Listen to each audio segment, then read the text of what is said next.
Акция «Спасибо за победу», посвященная 74-й годовщине победы в Великой Отечественной войне, организована представительством Россотрудничества в Абхазии при поддержке посольства России в Абхазии, а также администрации города Сухум и Гуль-Рыжского района.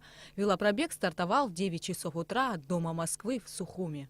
Велопробег «Спасибо за победу» – это акция, посвященная празднованию годовщины Дня Победы в Великой Отечественной войне. В этом году ее поддержали около 25 человек. Участники акции «Спасибо за победу» выехали по маршруту Сухум, Гуль-Рыж, Сухум. Маршрут велопробега несложный и доступен даже для неподготовленных велосипедистов.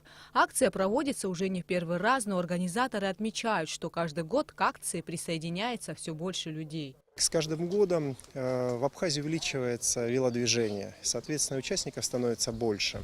Конечно, сегодняшний дождь некоторых отпугнул, но у нас есть велолюбители, которые не боятся ничего. Вот, и мы все вместе собрались для того, чтобы почтить память, отдать память этому великому дню, Дню Победы.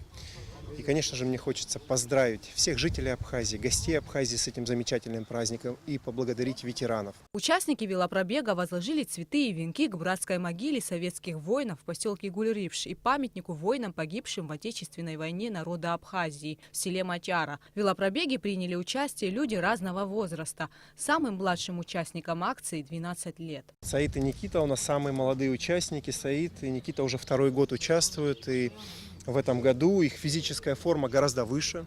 Они полностью проходят весь маршрут, за что я им очень признателен. Спортивно-патриотический характер этого мероприятия объединил школьников, студентов, работников различных организаций. Для всех, для нас, граждан Абхазии, это очень важный праздник, потому что 22 героя – это уроженцы нашей республики.